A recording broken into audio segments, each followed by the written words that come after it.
Hello everyone, मेरा नाम है मोहित मिश्रा और मैं आपका स्वागत करता हूं आपके थर्ड लेक्चर में rise of nationalism in Europe. ऐसा हम लोग आज सोच सकते हैं कि आज हम लोग इस चैप्टर को खत्म कर देंगे। तो लास्ट लेक्चर में हम लोगों ने पढ़ा था revolt of viewers in silicea. हमने मेनली ये जाना था कि किस तरह से फ्रांस में तो रिपब्लिक गवर्नमेंट आ गई, लेकिन हमने एक जो ड्यूक मेटरनिक के द्वारा कहा गया एक कहावत है उसे रिपीट किया था कि when France sneezes rest of the Europe catches cold, यानी कि फ्रांस में जो कुछ भी होता है ना उसकी लहर जो है, उसका असर जो है हमें पूरे यूरोप में देखने के लिए मिलता है।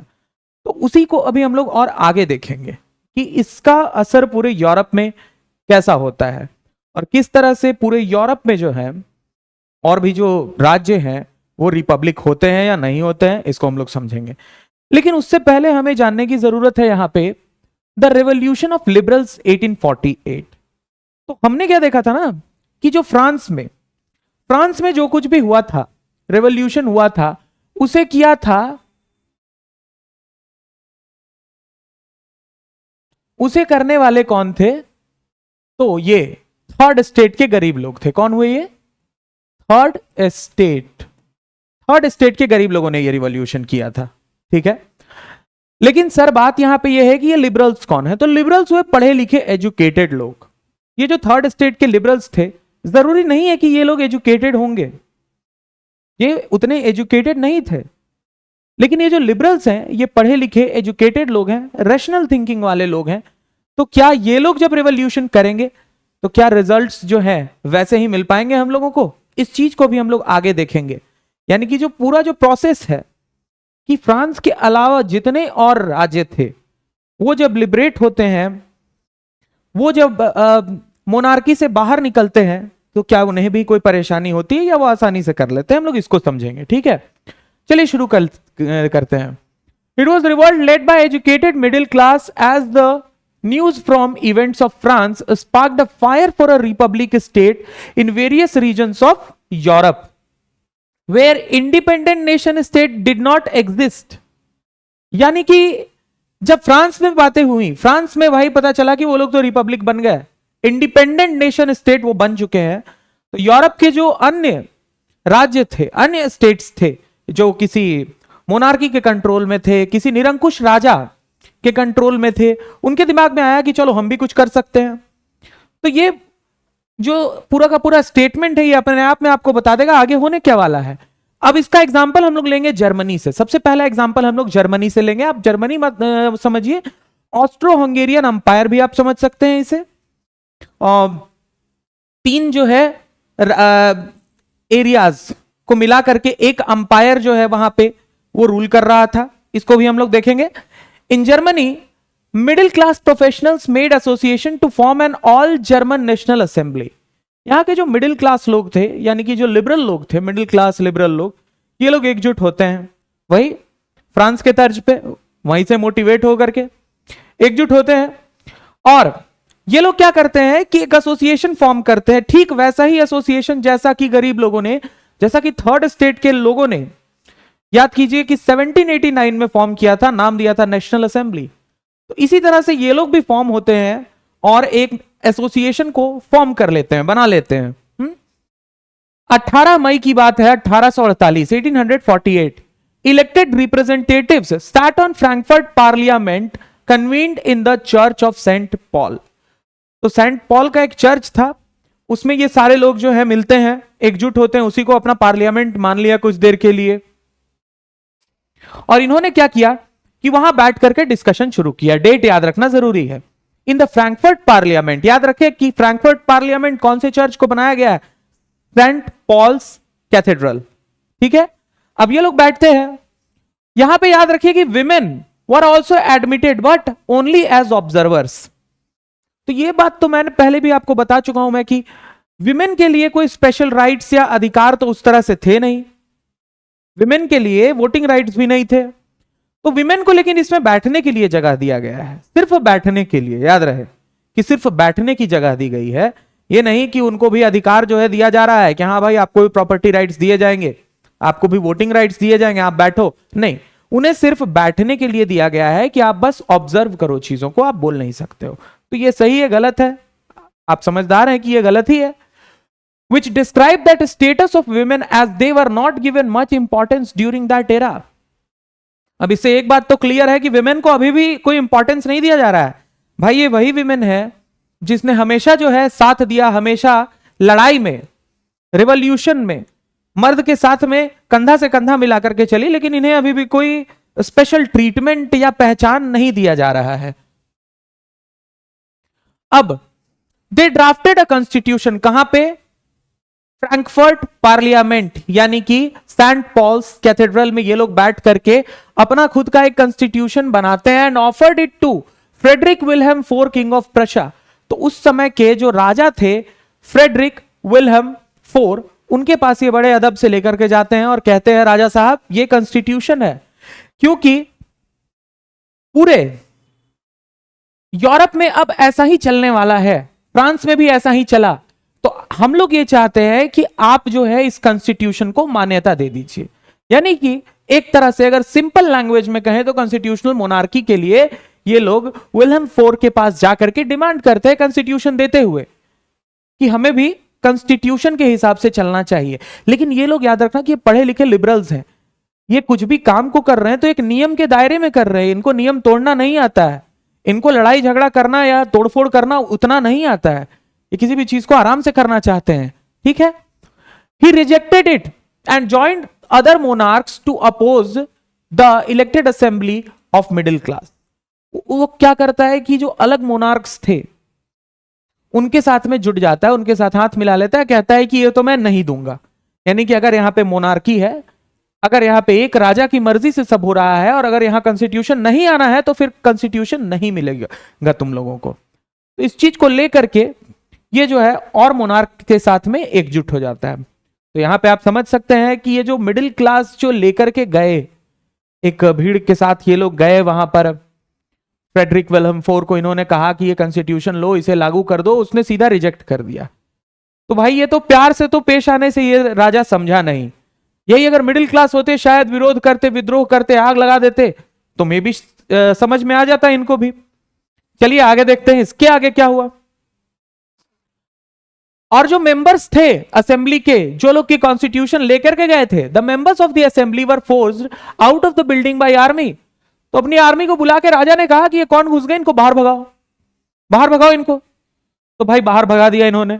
ठीक है, दो it was not a successful revolt, आप कह सकते हैं कि एज अ रिवॉल्ट ये कोई सक्सेसफुल रिवॉल्ट नहीं रहा, लेकिन but the king had realize that it is not going to be easy to hold their demands for a long period of time.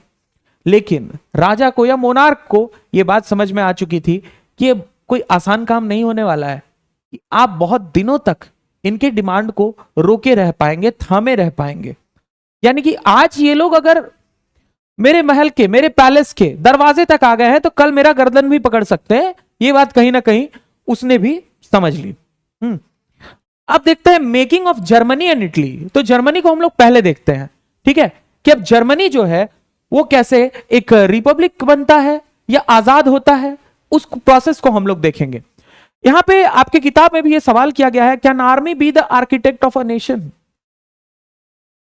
अभी तक में हमने जो भी पढ़ा है इस चैप्टर में, उसमें यही देखा है कि आर्मी को जहां पे डिप्लॉय किया गया है तो आर्मी ने सिर्फ वहां पे लोगों जो विरोध कर रहे हैं उनके ऊपर डंडा ही चलाया है, हमने सिर्फ यही देखा। ठीक है, लेकिन यहां पे एक सवाल किया जा रहा है, क्या आर्मी खुद जो है चाह करके एक राष्ट्र बना सकती है? यानी कि यहां पे जो कॉमन लोग हैं, जो मिडिल क्लास लोग जो पहले विरोध करते हुए आए थे, जो डिमांड कर रहे थे कि रिपब्लिक बना दो, वो तो कुछ नहीं कर पाए, लेकिन क्या आर्मी खुद से कर पाएगी? तो चलिए इसी को देखते हैं।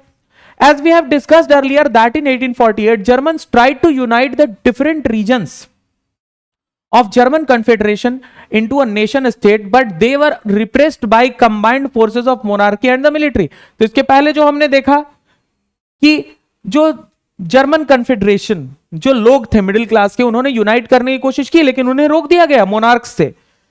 लेकिन इसी बीच में Prussia, now Prussia took the leadership of movement for national unification. Prussia ने इस चीज को रियलाइज किया कि नहीं, ये सही नहीं है। वो लोग कहीं ना कहीं सही कह रहे थे कि हमें यूनाइट होना जरूरी है। और इनके जो चीफ मिनिस्टर थे Otto von Bismarck became the architect of the process. ये जो है क्या करते हैं, बोलते हैं कि चलो मैं यूनाइट करूंगा। चीफ मिनिस्टर जो है ऑटो वॉन बिस्मार्क, ये कहते हैं कि नहीं मैं यूनाइट करूंगा। तो इसीलिए यहां पे कहा गया है कि can army be the architect of a nation? Yes, इसका जवाब है यस, कि यहां पे आर्मी जो है वही जो है देश को, तीनों राज्यों को यूनाइट करके एक देश बनाएगी। He fought 3 wars for 7 years with Austria, Denmark and France, and that ended in Prussian victory and completed the process of unification. और इस तरह से प्रशिया की फाइनली जीत होती है। 7 साल में 3 लड़ाइयां लड़ी गई और तब जाकर के later in January 1871 William I was proclaimed German emperor। तो इस तरह से जर्मनी जो है हमारा, ये हम देख सकते हैं कि यूनिफाई हो चुका है। तो जर्मनी का जो प्रोसेस है बस बड़ा सिंपल सा यही रहा।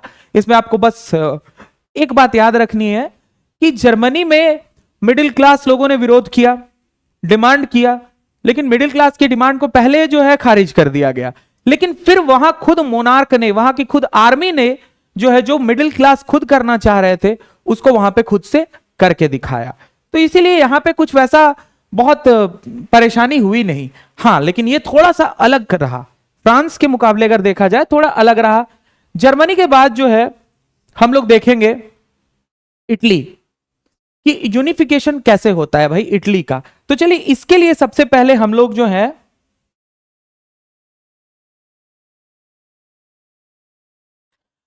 इटली को एक एग्जाम्पल से समझते हैं। ठीक है, इटली को हम लोग जो है एक एग्जाम्पल से समझते हैं। थोड़ा एक मैप बना लेते हैं छोटा सा। ठीक है, चलो इधर तो हटाओ, ये जो है जो भी है, ये हमारा मेन हो गया ये इटली। ठीक है, और ये हमारा रेस्ट ऑफ द यूरोप है। ये क्या हो गया सर? ये हो गया यूरोप, ये हमारा रेस्ट ऑफ द यूरोप है। लेकिन ये हमारा क्या है?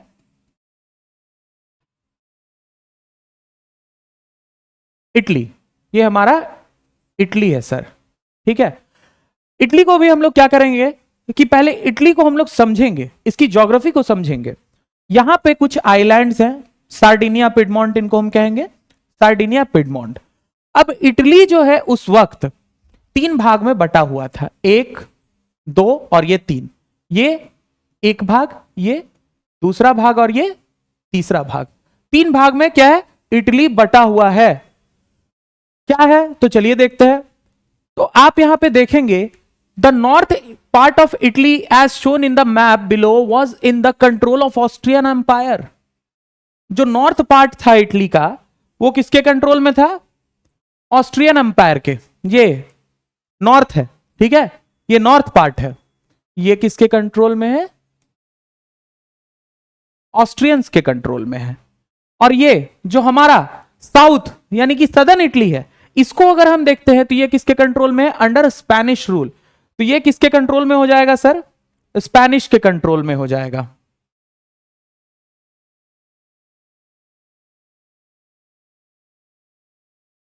ये स्पेनिश के कंट्रोल में है। अब सर सवाल ये उठता है कि सेंट्रल इटली का क्या? ये क्या है? ये जो है बीच में दूसरा, ये एक्चुअली में पोप के कंट्रोल में है, पोप के कंट्रोल में है। ठीक है, पोप एक रिलीजियस अथॉरिटी है, उसके कंट्रोल में है। चलिए अच्छी बात है। अब प्रॉब्लम क्या है कि the main control of rest of the Italy was under king Victor Emmanuel II who was ruling through the islands of Sardinia and Piedmont in west. अब आप यहां पे फिर से देखिए कि यहां पे ये जो आइलैंड्स है ना, ये इन्हीं को हम कहेंगे Sardinia and Piedmont. Sardinia and Piedmont का ये जो आइलैंड है, यहां से कौन रूल कर रहा है? तो विक्टर इमैनुअल II ये यहां से रूल कर रहा है। अब आप सोच के देखिए कि ये पूरा का पूरा जो इटली है ये इसका होना चाहिए, लेकिन ये खुद यहां से रूल कर रहा है इतने से इलाके पे। और यहां पे 3 भाग में इटली, इसका देश बटा हुआ है। जो ऊपर वाला हिस्सा है, नदन हिस्सा, वो ऑस्ट्रिया के हाथ में है। सेंट्रल वाला हिस्सा पोप के हाथ में है, और जो सदर्न वाला हिस्सा है ये स्पेनिश के हाथ में है। तो इससे समझना काफी आसान हो जाएगा कि कैसे जो है इसे हम लोग जो है आगे चल करके, ये जो किंग है विक्टर इमैनुअल II, ये पूरा का पूरा अपने हाथ में लेता है। चलिए ठीक है। The challenge was to make Italy a unified nation by combining both southern and northern Italy together by war or by diplomacy, and it initiated like this। तो चैलेंज क्या है सर? चैलेंज यही है ना सर कि ये जो पूरा का पूरा इटली है, इसे पूरा का पूरा ये बाउंड्रीज को कैसे हटा के पूरा इटली जो है इसको कब्जा किया जा सके वापस राजा के द्वारा, ये चैलेंज है। ठीक है। तो क्या हुआ कि chief minister Cavour was given the task to unify and win the north Italy. तो चीफ मिनिस्टर कैवोर को कहा गया कि भाई आप ऐसा करिए कि आप जो नॉर्थ इटली है, जो नॉर्थ इटली है, इसको आप टारगेट करो और इसको कैसे भी यूनिफाई करके मुझे दो। ठीक है। ये किसे मिला? चीफ मिनिस्टर कैवोर को। अब आप समझते हैं कि ये जो कैवोर हैं, इन्होंने कैसे जो है नॉर्थ इटली को यूनिफाई कर लिया, या एक तरह से कहें तो जीत लिया। He spoke French much better than Italian। तो भाई साहब फ्रेंच भी बोल लेते थे। अब वो थे तो इटालियन, लेकिन फ्रेंच भी काफी अच्छा बोल लेते थे। Thus he tactfully made the alliance with France। तो ये चले गए फ्रांस, कहा वहां की पे जाकर के कहा हाँ भाई हमारी मदद करो। The joint forces of French army and Sardinia Piedmont defeated Austria in 1859, thus North Italy united। तो भाई जो अब कोई भी किसी की मदद ऐसे ही तो नहीं करता है, कोई भी किसी की मदद ऐसे ही तो नहीं करता है ना, तो जरूर कुछ ना कुछ जो है फ्रांस का भी इसमें अपना भला रहा होगा, जो कि उसने इटालियन आर्मी के साथ मिलकर के ऑस्ट्रिया यानी कि नॉर्थ इटली यानी ऑस्ट्रियन कंट्रोल्ड इटली पे हमला किया और 1859 में ऑस्ट्रिया को हरा करके नॉर्थ इटली को यूनाइट कर दिया। अब बारी आती है साउथ इटली की। साउथ इटली, ठीक है, ये रहा भाई साउथ इटली। अब इसकी बारी आएगी, इसको कैसे होगा चलो देखते हैं। The task of unification of south Italy was assigned to Giuseppe Garibaldi. He marched to South Italy in 1860 and succeeded in winning the support of local peasants in order to drive out Spanish forces। ये जो Garibaldi है ये जाते हैं south Italy में। अब क्या है कि वहां पे तो नेटिव लोग तो इटालियन ही है ना, भले वो स्पेनिश कंट्रोल में है वो जगह, लेकिन जो नेटिव स्पीकर्स है वो तो इटालियन ही है। तो उसने क्या किया कि वहां के लोगों को एक तरह से कहिए कि अपने क्लच में लिया, उन्हें समझाया, उनको पूरा भरोसा दिया, पूरा आश्वासन दिया कि भाई तुम्हें जैसा जरूरत है हम लोग वैसे जो है मदद करेंगे, लेकिन तुम लोग भी अंदर से जोर लगाओ। ठीक है। अब he marched to south Italy इन 1860। 1860 में गया, लोकल लोगों का सपोर्ट करता है ये। हाँ, और क्या करता है कि वही फिर से सार्डिनिया पिडमोंट से आर्मी आती है, अंदर से लोकल लोग भी सपोर्ट करते हैं और जो स्पेनिश फोर्सेस हैं उनको वहां से भगा देता है। तो नॉर्थ और साउथ यूनाइट हो गए।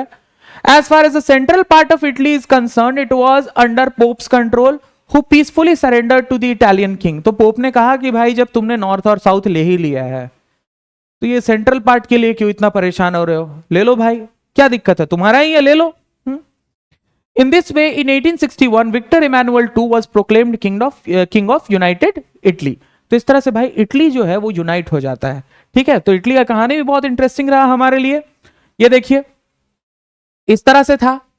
इसमें पहले आप मैप देख सकते हैं, ये पूरा का पूरा जो नॉर्थ वाला इटली है भाई ये ऑस्ट्रिया के कंट्रोल में था, ये पैपल स्टेट यानी कि पोप के कंट्रोल में था, और ये पूरा का पूरा Sicilies kingdom of both Sicilies जिसे कहा जा रहा है ये किसके कंट्रोल में था, स्पेन की कंट्रोल में था। बाद में ये सब कुछ ऐसा दिखने लग गया। ठीक है। अच्छा, अब आगे जो है हम लोगों को ब्रिटेन को जानना है। The strange case of Britain. भाई ब्रिटेन का केस जो है उसे स्ट्रेंज क्यों कहा जा रहा है, अजीब क्यों कहा जा रहा है, चलिए देखते हैं क्यों अजीब कहा जा रहा है। In Britain the creation of nation state was not result of any sudden revolution, rather it was a long drawn out process.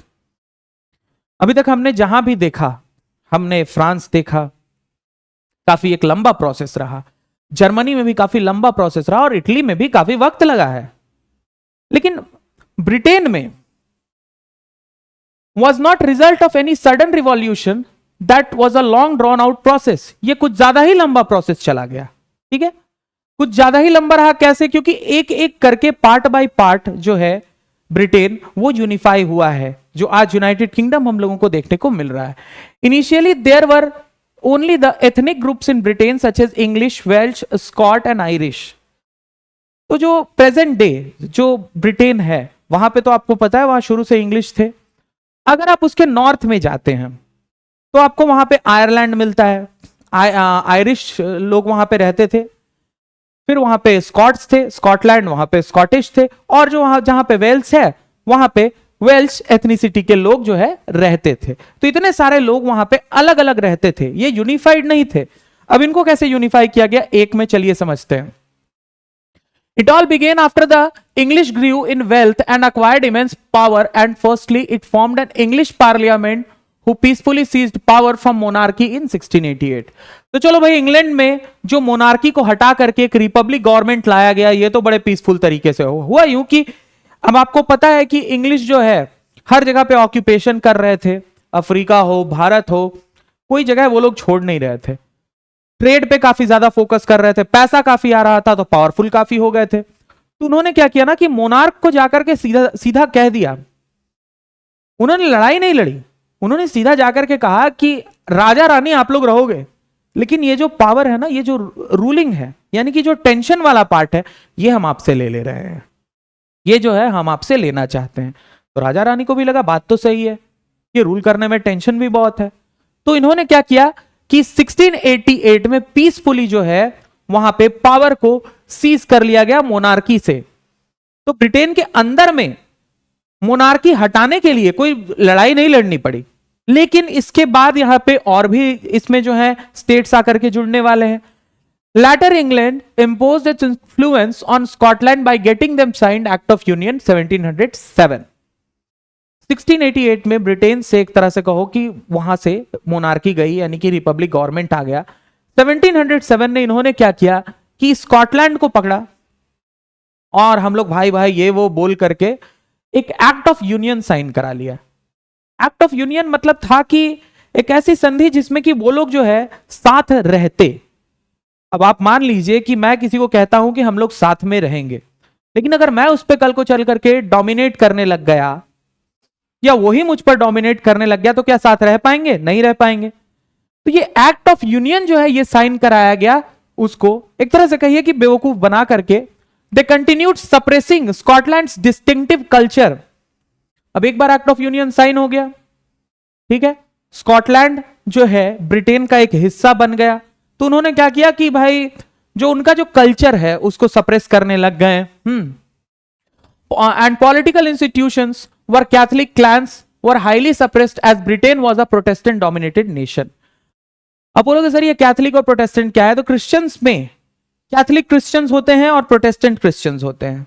तो यहां पे क्या था कि ब्रिटेन वाले जो हैं वो प्रोटेस्टेंट क्रिश्चियंस थे, और जो स्कॉटलैंड वाले थे वो लोग क्या थे? वो लोग कैथोलिक क्रिश्चियंस थे। ट्रेडिशनली देखा जाए तो कैथोलिक्स जो है वो ज्यादा पुराने हैं, ठीक है, ओल्ड टेस्टामेंट ऑफ बाइबल को ये लोग फॉलो करते हैं, तो ये ज्यादा पुराने हैं। तो भाई दो तरह के भले हैं क्रिश्चियन ही, लेकिन दोनों की विचारधारा अलग है।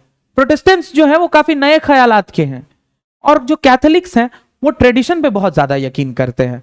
तो भाई विचारधारा मिल नहीं रही थी। तो यहां पे ये जो ब्रिटेन है ये प्रोटेस्टेंट डोमिनेटेड एक स्टेट है।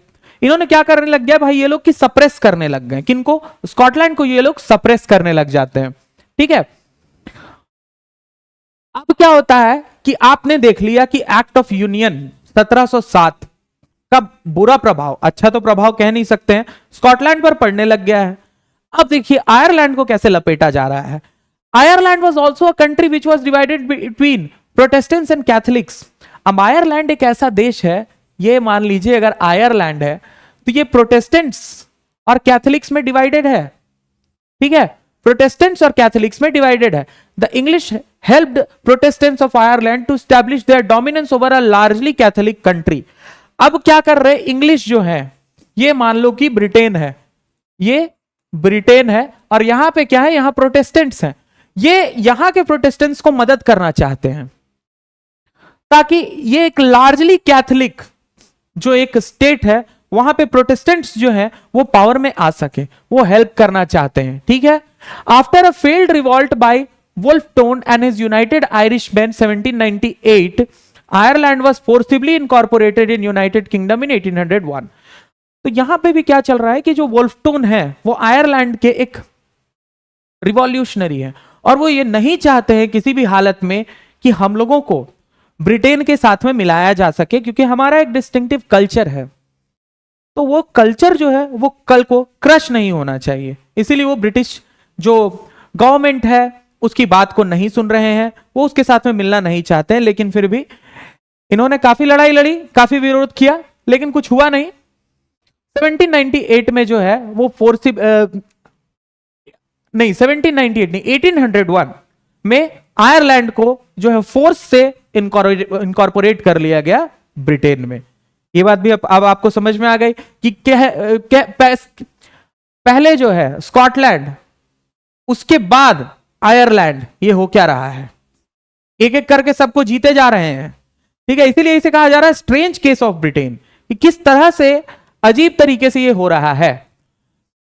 The new British flag Union Jack was formed, new national anthem God save our noble king was also introduced. तो इन सबको मिलाने के बाद, एक नया जो नेशनल एंथम है वो फॉर्म किया गया, और जो आज जो आप झंडा देख रहे हैं यूनियन जैक, ये बनाया गया। ठीक है, there was no British nation prior to the 18th century, but after going through the aforementioned events of the process of unification of Britain, we can say that unification of Britain was made through the strangest and easiest way, although it took time. ये काफी एक strange तरीका रहा, काफी easy तरीका रहा कि आपने लोगों को क्या किया कि पहले अपने यहां पे तो आपने भाई चलो कन्विंस कर लिया मोनार्क को, स्कॉटलैंड को तो जाकर के आपने बेवकूफ बना लिया, उसने भी सोचा हाँ भाई दोनों भाई मिलकर के रहेंगे। बाद में पता चला कि ये जो भाई है ये कुछ ज्यादा ही जो है ना मेरे ऊपर इंपोज कर रहा है हर चीजों को, क्योंकि वो डोमिनेटिंग है। और इस चीज के एग्जाम्पल को देख करके आयरलैंड ने सोचा कि नहीं भाई मैं तो दूर रहूंगा, लेकिन लड़ाइयां लड़ी गई, कोई फायदा नहीं हुआ, अंत में आना तो उसे ब्रिटेन के अंदर में ही था। तो इसीलिए ब्रिटेन का केस जो है वो थोड़ा स्ट्रेंज हो जाता है। इसके बाद अगर हम देखें टॉपिक्स में क्या है, अब ये विजुअलाइजिंग अ नेशन, ये कुछ अलग टॉपिक्स हैं। अब आप समझ सकते हैं कि चैप्टर खत्म हो चुका है, लेकिन इन टॉपिक्स को भी समझना जरूरी है। चलो समझ लेते हैं फटाफट। It was a new and innovative technique of personifying the nation with the help of एलिगरीज। आप अपनी किताब में देखेंगे तो जैसे हर जगह पे फीमेल एलिगरीज का सहारा लिया जा रहा है। तो वो जो है कि आपके अंदर में राष्ट्रवाद की भावना को जगाने के लिए किया जा रहा है। ठीक है, जैसे we can also say that they presented the nations as if they were a person. देश को एक आदमी की तरह जो है आपको प्रेजेंट किया जा रहा है, राष्ट्र को, ताकि आपके अंदर में फीलिंग आ सके। अभी हम लोग कुछ फीमेल फिगर्स को भी देखेंगे। They mostly used female figures as an allegory of the nation. Female figures का इस्तेमाल किया गया ताकि जो नेशन जो है उसको लोग एक मां के रूप में पहचान सकें। In France she was Christian Marianne and popular Christian name which underlined the idea of people's nation. France में मारियाना कहा गया, और जर्मनी में similarly Germania became the allegory of the German nation, तो जर्मेनिया कहा गया। ठीक है, अब sir nationalism and imperialism, sir जहां पे नेशनलिज्म बढ़ जाएगी ना वहां पे इंपीरियलिज्म मतलब खुद को ज्यादा पावरफुल, ज्यादा बड़ा मानने वाली जो फीलिंग है वो भी आने लग जाएगी। आप राष्ट्रवादी हैं, ठीक है, आप अपने देश से प्रेम करते हैं, अपने कल्चर से प्रेम करते हैं, ठीक है, लेकिन ये मान लेना कि मैं ही सबसे ऊपर हूं, मेरा ही देश, मेरा ही कल्चर, मेरा ही रिलीजन सबसे ऊपर है, ये गलत है। यही आगे चल करके होने वाला है। The people of many nation states could not retain the feeling of nationalism in their mind and emotions for a much longer time, as those feelings and emotions soon turned into an ambition that broadened their thoughts towards imperialism. पहले अपने देश को प्यार किया, फिर उसके लिए गर्व महसूस किया। अब ये गर्व जो है इतना ज्यादा बढ़ गया कि आपने दूसरों को ही अपने सामने तुच्छ समझने की गलती कर दी। तो इस तरह की फीलिंग जो है ना, इसी को हम लोग कहते हैं imperialism. During the last quarter of 19th century, there was a massive rise of intolerance among the countries.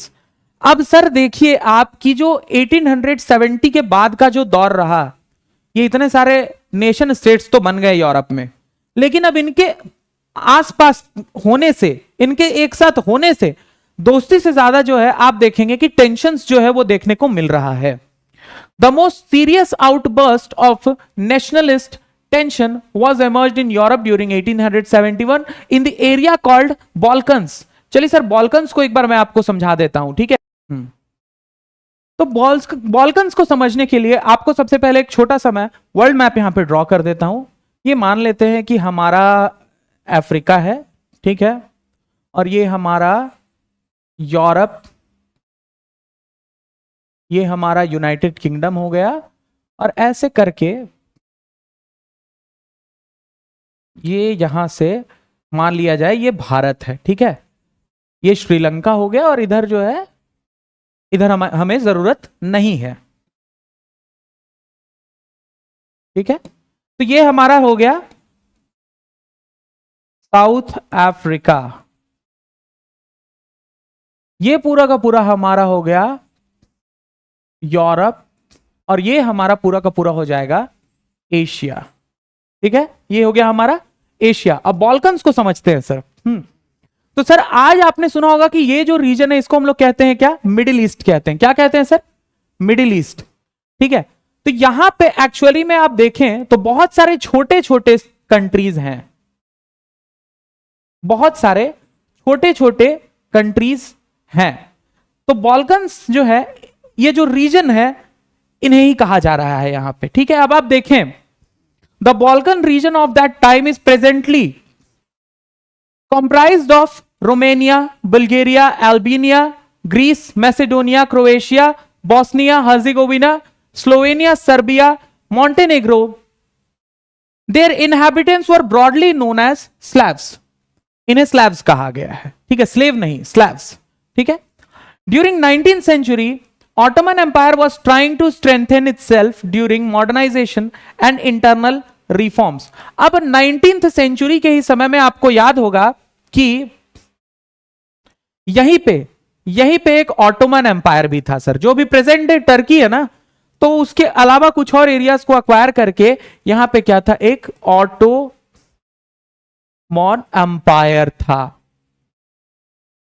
तो ये क्या कर रहा था ना कि 19th सेंचुरी के समय में, मतलब 19th सेंचुरी जब आने वाली थी तब ये क्या कर रहा था कि अपने आप को और स्ट्रांग करना चाह रहा था। और कोई भी जब अपने आप को कोई भी स्टेट और स्ट्रांग करना चाहेगा तो ज्यादा एरिया को अक्वायर करना चाहता है। ये चाहेगा, जब पाकिस्तान है आज के डेट में अपने आप को स्ट्रांग करना चाहता है, क्या चाहता है, कश्मीर जो है वो ले ले। चाइना अपने आप को स्ट्रांग करना चाहता है कि ये जो लद्दाख वाला रीजन है ये अक्वायर कर ले। हर कोई स्ट्रांग होना चाहता है भाई, ठीक है। तो ये भी स्ट्रांग होना चाह रहा था, तो ये एरियाज को अक्वायर करना चाह रहा था।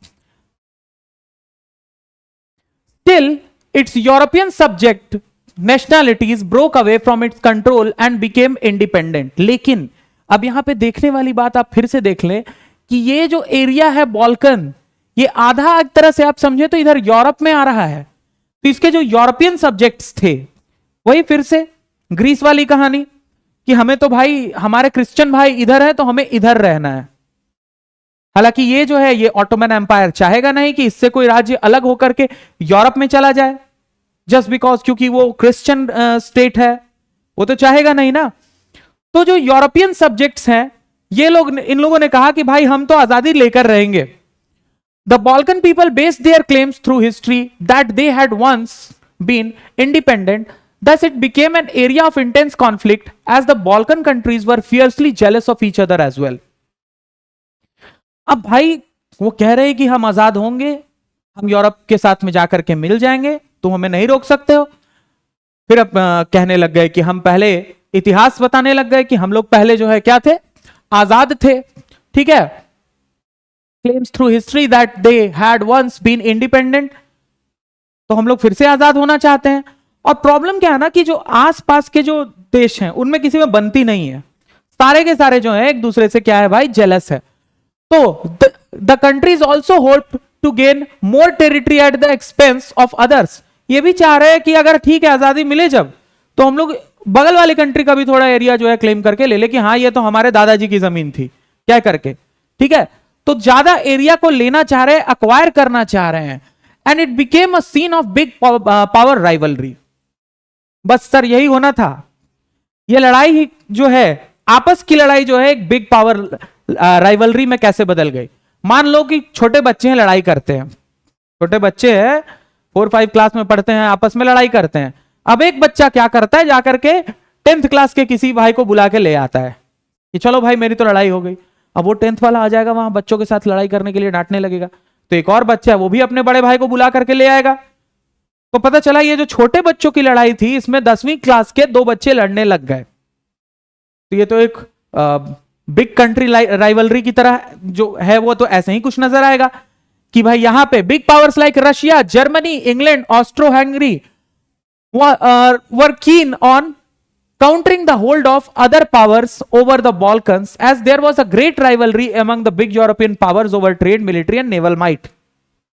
तो सर छोटे कंट्रीज के लड़ाई में बड़े कंट्रीज ऐसा नहीं है कि सिर्फ सपोर्ट के नाम पर आ गए, नहीं, सबको अपना अपना भाई कुछ ना कुछ छोटा मोटा ही सही पर प्रॉफिट रहा था कि हाँ अगर मैं इस छोटे कंट्री को भी सपोर्ट कर दूं तो मुझे यहां से ट्रेड में ये फायदा हो सकता है, या मे बी उसके मन में लालच हो कि सपोर्ट करते करते मैं उसे जीत लूंगा। तो इस तरह से जो बड़े यूरोपियन पावर्स है वो भी आपस में भिड़ गए। Thus every big power wanted to extend its own control over the Balkans. तो जितना भी जो कोई भी बड़ा पावर है ना सर, रशिया है, जर्मनी है, इंग्लैंड है, सब चाहते हैं कि पूरे के पूरे बॉल्कन्स में हमारा कंट्रोल हो, मेरा एक छत्र राज हो वहां पे, सब ये चाहने लग गए। And this led to a series of wars in the region and finally the first world war. और सर यहीं से हमारा जो है फर्स्ट वर्ल्ड वॉर शुरू होता है। तो फर्स्ट वर्ल्ड वॉर का जो मेजर कारण था वो यही था, और आपका चैप्टर जो है इसी तरह से खत्म होता है। थैंक यू सो मच और मिलते हैं अगली क्लास में।